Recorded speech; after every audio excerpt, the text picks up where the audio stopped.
Olá, bem-vindos. Este é o Mundo a Seus Pés e hoje aos comandos estou eu, Catarina Maldonado Vasconcelos. Os cuidados técnicos estão ao cuidado de Tomás Delfim e a sonoplastia de João Luís Amorim. Recebo em estúdio Diogo Leão, historiador, antigo coordenador do PS na Comissão Parlamentar de Defesa, antigo deputado e presidente do Grupo Parlamentar de Amizade Portugal-Ucrânia, que foi condecorado por Volodymyr Zelensky pelos serviços prestados ao povo ucraniano. Se precisamos de 8 horas para dormir, 8 horas para trabalhar ou estudar e em média estamos 6 horas e meia online por dia, que tempo nos resta para conversar, ler ou simplesmente pensar? O Expresso e a Fundação Francisco Manuel dos Santos lançam 4 livros grátis sobre os impactos da dependência digital. Compre o jornal em banca ou subscreva em expresso.pt/digital e receba grátis os 4 livros. Esta semana, o segundo livro. Expresso. Liberdade para pensar. É difícil acompanhar a montanha russa que se chama Donald Trump, mas aparentemente estamos num momento ucraniano e não russo da sua política diplomática pela força. O presidente dos Estados Unidos terá mudado de opinião quanto ao envio de armas para a Ucrânia. I don't know about you, Mark, but I felt that we had a deal about 4 times.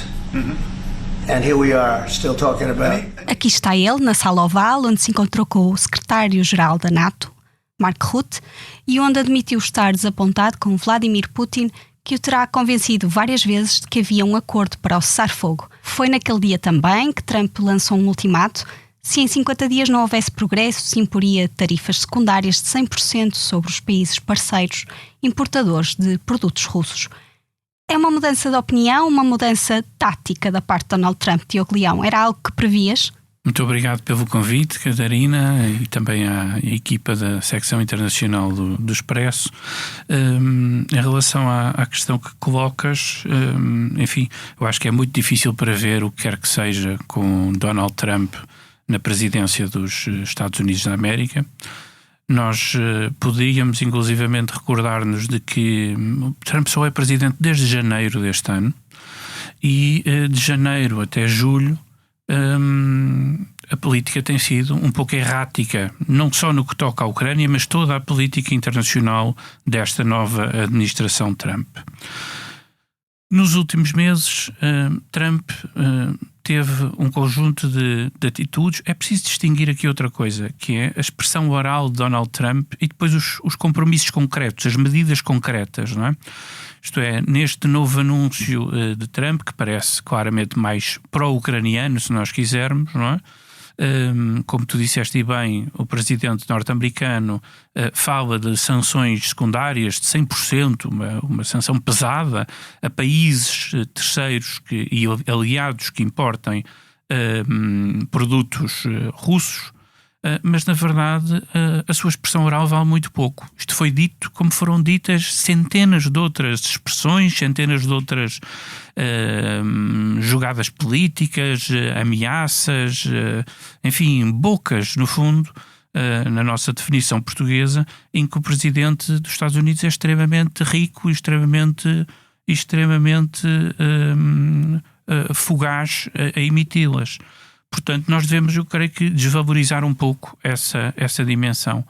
A questão simples é verdade que parece haver uma mudança de posição de Donald Trump. Nos primeiros 6 meses deste ano, da sua nova administração, vimos o presidente Trump numa atitude pró-russa, assim como membros da sua administração, coerente, digamos, com o que é a expressão da sua política externa para o público americano. Estamos a falar de uma política isolacionista.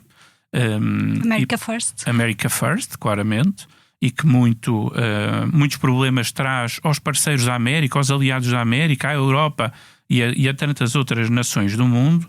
E esta política pró-russa serviu para apaniguar justamente Vladimir Putin.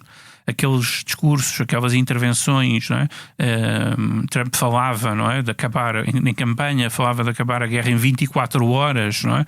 E da sua capacidade de influência, de se entender com o Putin. Ele e o Putin eram ambos pessoas duras, eram ambos, enfim, não é, empreendedores de uma certa forma, isto é, homens fortes, providenciais quase, não é? Pronto. Bom, isso foi tudo, creio que ao charco, não é? Isto é, nós vimos que estes últimos 6 meses o que Putin fez foi aproveitar-se justamente, não é, da retórica de Trump mais pró-russa, de um dificultar justamente de acesso ucraniano a armamento norte-americano.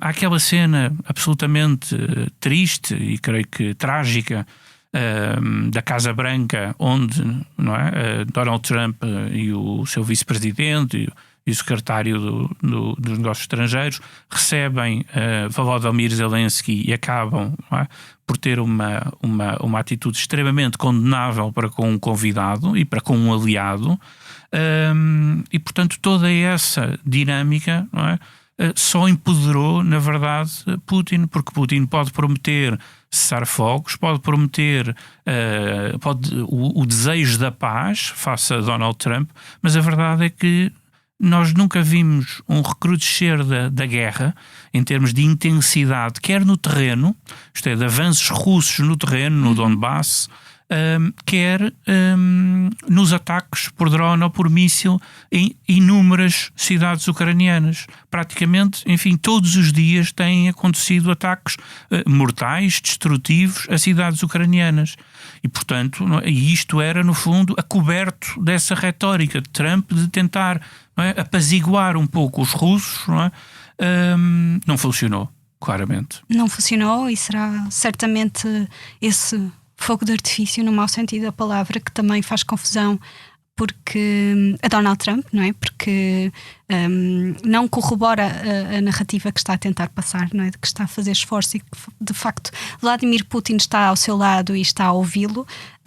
Então deixa-me perguntar-te o seguinte: as oscilações do presidente norte-americano, já estiveste a falar sobre elas, mostram que não existe uma estratégia pensada do início ao fim. É isto que tu achas, ou há coisas que se estão a passar nos bastidores que nós não compreendemos? Lá está a diferença entre palavras e ações, e essa falta de estratégia contrasta cada vez mais com o facto de Vladimir Putin ter uma estratégia que segue desde o primeiro dia e perante a qual é inflexível. Eu acho que a tua pergunta é quase, se lhe tirarmos as interrogações, é quase uma resposta, no fundo, porque uma coisa é certa, não é? Da parte de Vladimir Putin, nós desde há mais de 3 anos, não é? Quando esta guerra começou, temos visto, enfim, o pior de Putin. Mas o pior de Putin é justamente conseguir concentrar-se e concentrar todos os esforços e recursos do seu país e da sua política externa, juntamente com os seus aliados, para combater e travar esta guerra que ele considera, ele e todos os aparachiques, não é, do Estado russo, consideram que só pode ser vencida. Isto é, e que não há outra alternativa, não é? Isso faz parte do novo casarismo, não é? Do novo imperialismo que Vladimir Putin alimentou nos últimos anos, não é? E muitas vezes não é ele, nós sabemos, a fazer as expressões mais duras, não é? Mas Dmitry Peskov, Medvedev, que é um provocador nato, e estamos a falar de um homem que foi presidente da Rússia, primeiro-ministro, não é? E que ainda não hoje era bem assim quando era presidente. É verdade, mas todos se moldam, no fundo, a esta histeria, não é? E a este reescrever da história que os russos fizeram, não é? Porque esta guerra não começa em 2022. Esta guerra não começa sequer em 2014, quando da revolução da Praça Maidan e da clara vontade de ocidentalização, de europeização, não é? De democratização dos ucranianos. Esta guerra começa, creio eu, do ponto de vista psicológico, muito antes. Nós sabemos que os russos, há muitos anos, que lançam operações de propaganda naquelas regiões que eram regiões justamente russófonas, isto é, de populações que falavam maioritariamente russo, que se exprimiam em russo, campanhas de aliciamento, campanhas, não é, de negação da história, da identidade e da cultura ucranianas, não é? E que hoje estão mais fortes do que nunca. Hoje deixaram de ser mitos e passaram a ser verdades nos manuais escolares russos, na retórica, inclusivamente nos debates intelectuais da Rússia. Os intelectuais russos chamados a cooperar com o regime, não é, desde historiadores a outros, não é, fazem essa propaganda, uma propaganda absolutamente terrível, que nega a existência da Ucrânia, nega o direito da Ucrânia a existir, nega a cultura ucraniana. Portanto, estamos perante uma estratégia muito mais grave, creio eu. Muito abrangente, não é? Muito abrangente, muito destrutiva, não é? Pronto. Até porque as guerras não se fazem só com mísseis, não é? Exatamente. Nem com tanques. Exatamente. E há uma motivação para fazer a guerra. E aqui há a anexação territorial, não é? Que é a mais óbvia, não é? E é aquele direito que foi quebrado, não é? Quer em 2014, com a ocupação da Crimeia e com os avanços russos no Donbass, em território temporariamente ocupado, quer, não é, nos últimos 3 anos, em que os russos tentaram uma invasão de escala total. Nós às vezes esquecemos, o mundo, não é? O mundo corre muitíssimo depressa, mas há 3 anos atrás estavam tropas russas a 20, 30 quilómetros de Kiev, não é? Portanto, estávamos a falar verdadeiramente da ocupação de um país, a ocupação total de um país, provavelmente para a sua aniquilação enquanto Estado, enquanto entidade política independente, mas também para decapitar as suas elites políticas, não é? E para subverter por completo, não é, a lógica de liberdade da Ucrânia, nessa noção czarista de voltar a unir, não é, um grande império perdido, não é, com o desabar da União Soviética, não é? E, portanto, tudo isto é absolutamente tenebroso. Da parte de Trump, no que respeitava ao resto da questão, a verdade é que contrasta, evidentemente, não é? A sua falta de estratégia, ou esta estratégia completamente oscilante, esta tática totalmente oscilante, não sabemos se é estratégia, se é tática, se o que é, porque na verdade é absolutamente uma manifestação de fraqueza, tem sido uma manifestação de fraqueza. E muito devemos aos aliados europeus, não é? Que têm pressionado Donald Trump, que têm mostrado justamente, europeus e NATO também, o Canadá, inclusivamente, que têm pressionado Donald Trump e que têm procurado trazê-lo para a consciência do que representaria o abandono do apoio norte-americano, não é, a esta Europa e a esta Ucrânia, que trava uma guerra pela Europa também. E neste momento, apesar de os militares russos não terem conseguido derrubar Kiev, não é? Kiev, nós sabemos que, apesar de tudo, há uma ocupação de mais ou menos 19% da Ucrânia, sendo que a Ucrânia não sabe até que ponto pode contar com os Estados Unidos. Porquê que a situação da Ucrânia, como é que fica a Ucrânia nesta situação, e porquê que a situação da Ucrânia deve importar a qualquer presidente norte-americano, pergunto, num primeiro plano, e ainda que seja mais óbvio, pergunto também porquê que deve continuar a dizer-nos muito a nós, aqui na Europa e também em Portugal? Bom, a situação da Ucrânia é uma situação, eu diria, heroica. Heroica na dimensão em que os ucranianos continuam, não é, mais de 3 anos depois, a defender o seu território, a defender o seu país, com muitos sacrifícios, naturalmente. Ninguém trava uma guerra defensiva neste caso, não é, uma guerra legítima do ponto de vista ucraniano, porque estão a defender o seu território, estão a defender em última instância a sua existência. Há aquela frase que vamos vendo muitas vezes nos memes, nas redes sociais e afins, não é? Pronto, que diz se a Rússia, não é, parar de lutar, não é, acaba a guerra. Se a Ucrânia parar de lutar, acaba a Ucrânia, não é? E esta frase, não é, esta ideia simples, mas traduz verdadeiramente aquilo que se está a passar, não é? A Rússia é um invasor declarado, um invasor pela força. A Ucrânia limita-se a defender-se no seu próprio território e a tentar também, naturalmente, e espero que cada vez mais, conseguir atingir alguns objetivos militares na Rússia que possam fazer, não é, e sinalizar aos russos de que não há uma impunidade na guerra, e quem sofre não podem ser somente homens e mulheres que estão no território ucraniano, não é? Portanto, enfim, as ações da Ucrânia têm sido também ultimamente bastante eficazes, ações cirúrgicas, algumas delas, contra alvos militares, sempre, não contra alvos civis, o que também os diferencia por completo dos russos. Porquê que a guerra deve dizer respeito aos norte-americanos, aos europeus e a nós? Não é? Deve-nos dizer respeito porque, enfim, estamos, não é, no século XXI, na Europa, na primeira grande violação do direito internacional. Não é? Estamos perante uma guerra criminosa, estamos perante o uso excessivo da força e o uso ilegítimo da força que quer subverter totalmente o direito. A independência da Ucrânia era algo, não é, que está firmada nos tratados internacionais desde o início dos anos 90, absolutamente respeitado por todos os povos, vizinhos, parceiros, etc., não é? E que foi desde 2014 e depois desde 2022 com outra instância, desafiada e violentada pelos russos. Portanto, é a autodeterminação do povo ucraniano, é a sua existência enquanto Estado independente, é a sua existência enquanto pessoas com direitos humanos, com dignidade, que estão em causa. E nós, europeus, não podemos ser indiferentes a essa perspectiva humana. Depois há outra noção muito importante. A Rússia é uma ameaça para a Europa. Os ucranianos defendem a Europa. As ambições russas podem não ficar pelo território da Ucrânia.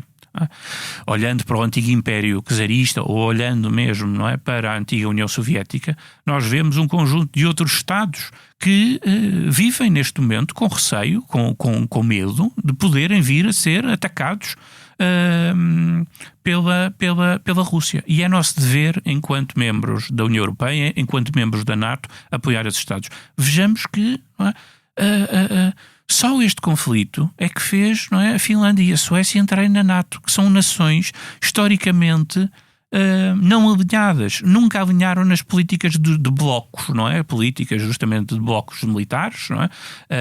Que opôs, digamos, o Ocidente, se nós quisermos, ao leste, não é? Até à queda da União Soviética. Nunca estes países tinham integrado essa política de blocos, tinham preferido sempre um estatuto de neutralidade, não é? Agora não. Agora tomam, perante a invasão russa, perante este risco e ameaça premente para toda a Europa, o passo de entrar na NATO, não é?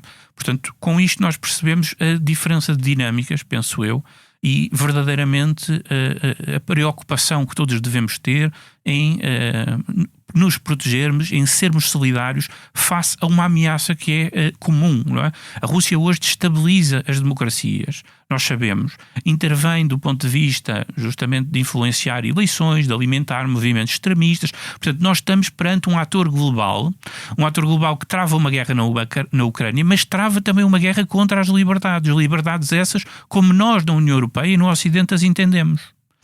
E que interessante foi teres falado da NATO, porque justamente tivemos, já começou com Joe Biden. Joe Biden negava que a Ucrânia devesse aderir à NATO. Donald Trump tem a mesma ideia. Portanto, esse argumento inicial que a Rússia fazia, não é? do risco da Ucrânia se integrar na NATO estará à partida dissolvida e apesar de tudo a guerra não parou, não é? Sem dúvida.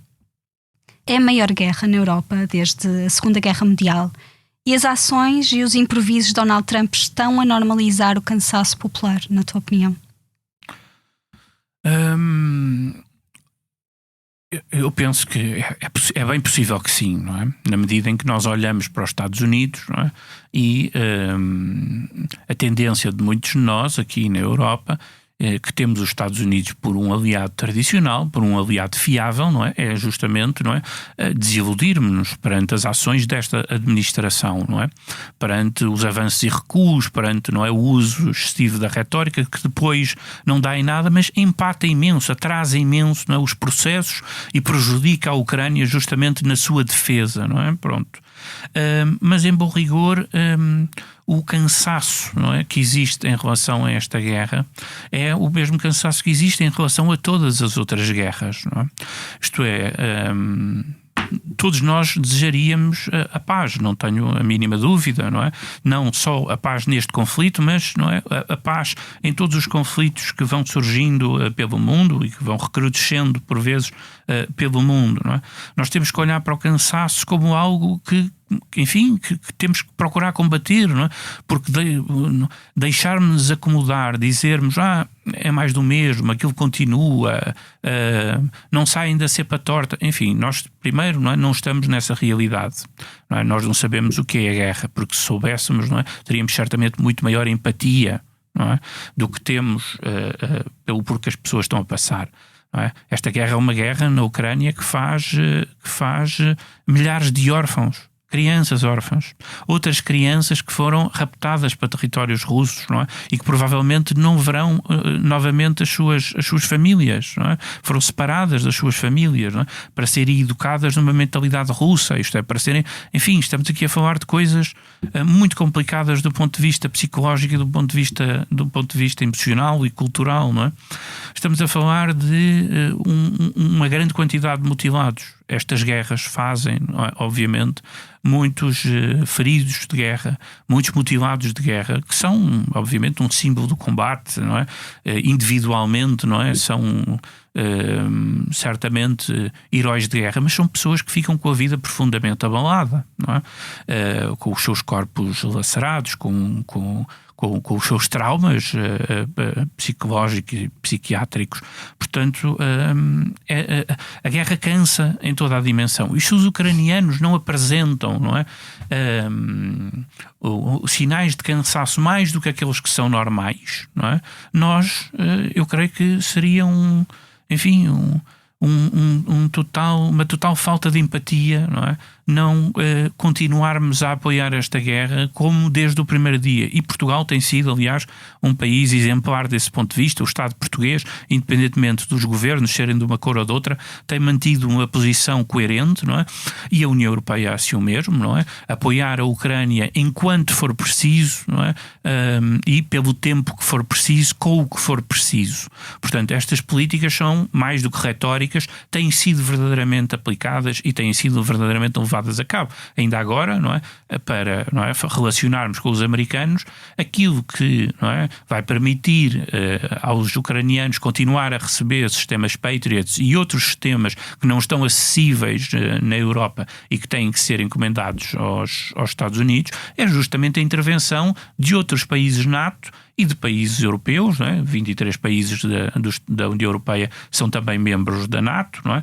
Que vão comprar esses sistemas de armas aos Estados Unidos para os fornecer à Ucrânia. A União Europeia também tem feito um esforço tremendo. Começámos uma grande iniciativa de munições, justamente, não é? De fabrico e de compra de munições para alimentar, munições de artilharia, nomeadamente, para alimentar justamente o esforço de guerra ucraniano. Portanto, esta solidariedade em material militar continua a ser importante, tal como a solidariedade do ponto de vista financeiro ou do ponto de vista humanitário, não é? Todas elas são absolutamente essenciais. No acolhimento também, não é? E no acolhimento, onde Portugal tem, não é, também dado sinais importantíssimos. Nós temos uma comunidade ucraniana em Portugal muito consolidada, que mantém a sua liberdade total para serem o que são ucranianos, são refugiados cá, mas que têm uma aceitação enorme entre a população portuguesa, estão muito bem acolhidos, e são hoje muito significativos, são uma mais-valia para Portugal, são uma mais-valia para o país e são embaixadores, um pouco à força, claro, ninguém queria uma guerra, ninguém queria fugir, refugiar-se do seu próprio país, mas são hoje embaixadores também da cultura e do que é o espírito ucraniano em Portugal e a quem eu presto uma homenagem, claro. Agora deixa-me falar dos ucranianos, já que falas deles. Na Ucrânia, não podemos ignorar o que aconteceu esta semana. Zelensky teve as maiores manifestações contra a sua liderança desde que começou a guerra e tudo está relacionado com um projeto de lei que alegadamente compromete a independência das agências anticorrupção, depositando no Procurador-Geral, escolhido por Zelensky, a supervisão dos reguladores. Até agora a popularidade do presidente ucraniano era imaculada. Podemos falar de uma mancha nessa credibilidade nacional e internacional? Eu creio que não. Eu creio que não. O episódio, não é, que nós assistimos foi um episódio absolutamente isolado. Se nós olharmos para a presidência Zelensky, eu acho que, enfim, os políticos podem ser julgados por muita coisa, não é? E podem ser julgados à peça, no fundo, não é? Pelo ato que cometem, mas tem que ser, acho que perante um líder de um país que está num esforço de guerra, não é? Há tanto tempo, e onde a vida do próprio, isto é, e da sua administração política, no fundo, não deve ser de todo fácil, onde não é fácil, certamente, recolher as percepções também da população ucraniana, porque a população ucraniana, enfim, está também mais confinada às suas casas, às suas rotinas, aos seus trabalhos, não é? Mas, digamos, a menos demonstrações públicas como seria num país onde houvesse total liberdade de circulação, total liberdade, não é? Total liberdade face, não é? Enfim, ao risco dos ataques russos, porque essa liberdade existe do ponto de vista da manifestação, e foi isso que nós assistimos, foi uma democracia a funcionar, basicamente. Mas dizia eu que eu acho que Zelensky pode ter tido um erro de percepção, não é? Pronto, mas que rapidamente compreendeu que ele próprio se devia empenhar para corrigir, não é? E isto porquê? Porque nós não nos podemos esquecer que Zelensky foi o candidato presidencial anticorrupção. Essa foi uma das principais bandeiras da sua campanha eleitoral. E ele tem atuado nesse domínio, naturalmente, do combate à corrupção, não é? A própria União Europeia, um dos requisitos, não é, importantes não é, dos 7 requisitos principais, não é, que são encorpados e exigentes para que a Ucrânia se venha a juntar à União Europeia, o que eu desejo, no mais curto espaço de tempo, mas é justamente matérias de transparência e de combate à corrupção, não é? Que infelizmente é um problema, é um flagelo que existe na sociedade ucraniana, como existe em outras sociedades do mundo, não é? E Zelensky é um homem comprometido com essa ideia desde o primeiro dia, não é? O que, segundo eu percebi, pela imprensa que fui lendo, inclusivamente imprensa ucraniana, é que Zelensky dá este passo tendo em conta justamente a ideia estas agências de corrupção, anticorrupção, tinham uma enorme autonomia, não é? E dentro da sua autonomia podiam acusar, investigar, não é? Qualquer funcionário, qualquer político ucraniano, etc. Isso é um poder enorme, não é? E nós podemos dizer que é um poder legítimo também, claro, não é? E um poder positivo, não é? Só que no clima e no ambiente de guerra, não é? Zelensky não se tem que só preocupar com os inimigos externos, aqueles que estão à porta do seu país e que estão, não é, nas linhas de trincheira, nas linhas de combate contra o exército ucraniano.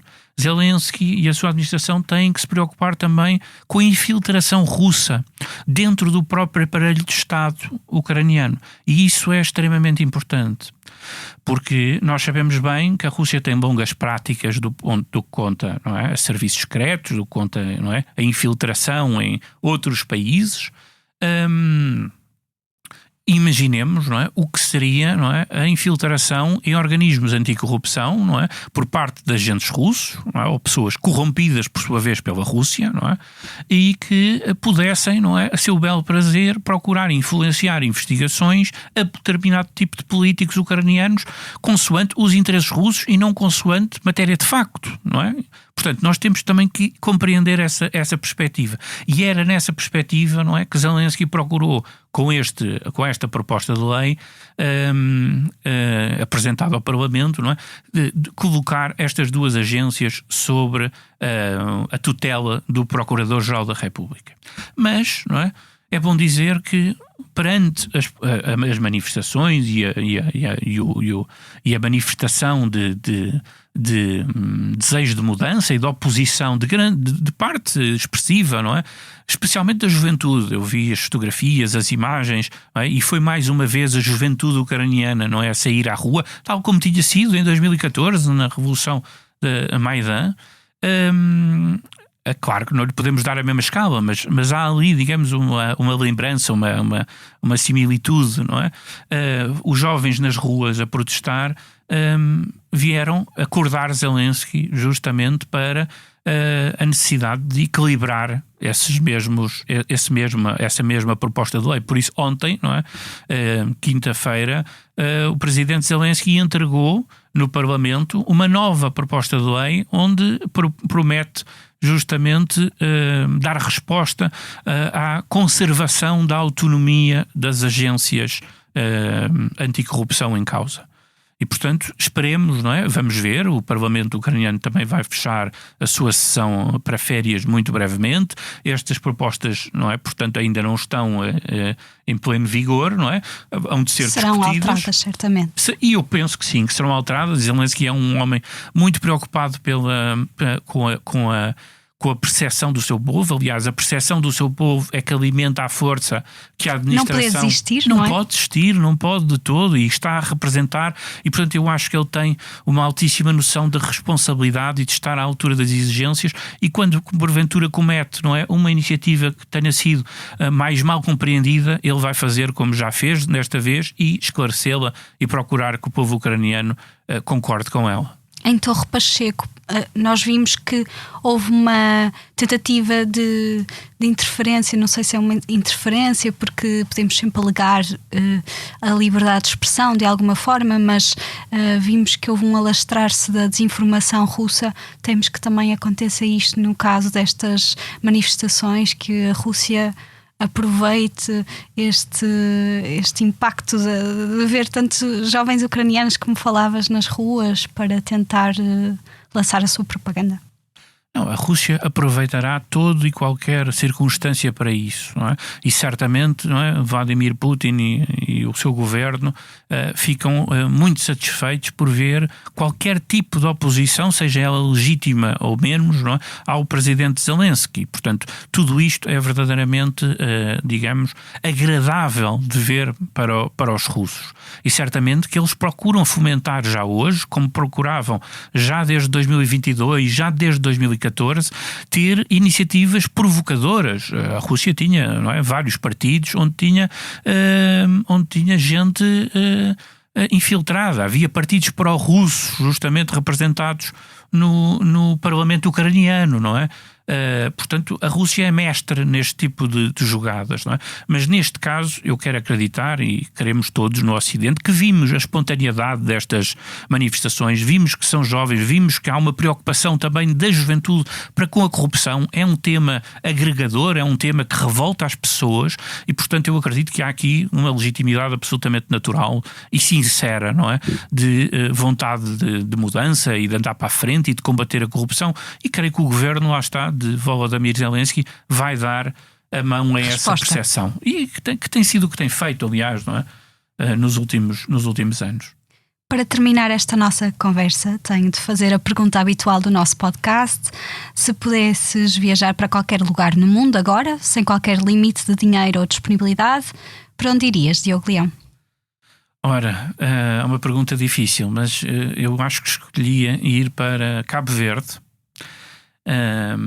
E não, digamos, para os destinos mais turísticos de Cabo Verde. Conheço alguns, mas para uma das ilhas mais pequenas do arquipélago e menos conhecidas, a Ilha Brava, que foi onde nasceu a minha avó materna e grande parte da minha família nos últimos 200 anos ou mais em Cabo Verde, e portanto gostava de ir conhecer a terra da minha avó, gostava de conhecer a ilha e gostava, não é, porventura, sendo historiador também, de encontrar alguns vestígios, alguns registros da nossa passagem por aquele arquipélago, já que foram desde o século XVIII pelo menos até ao século XX, portanto, digamos, faz parte da minha identidade e do meu passado, e gostava muito de visitar a terra dos meus antepassados. Muito bem, este episódio teve os cuidados técnicos de Tomás Delfim no estúdio e de João Luís Amorim na sonoplastia. Agradeço muito ao meu convidado. Obrigada por terem ouvido O Mundo a Seus Pés na vossa plataforma preferida.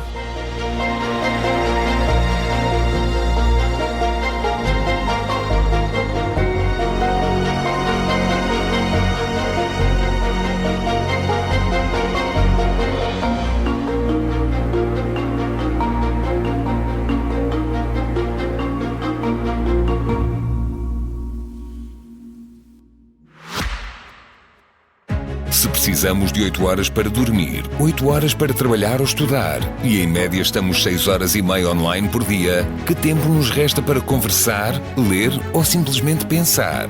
O Expresso e a Fundação Francisco Manuel dos Santos lançam 4 livros grátis sobre os impactos da dependência digital. Compre o jornal em banca ou subscreva em expresso.pt/digital e receba grátis os 4 livros. Esta semana, o segundo livro. Expresso. Liberdade para pensar.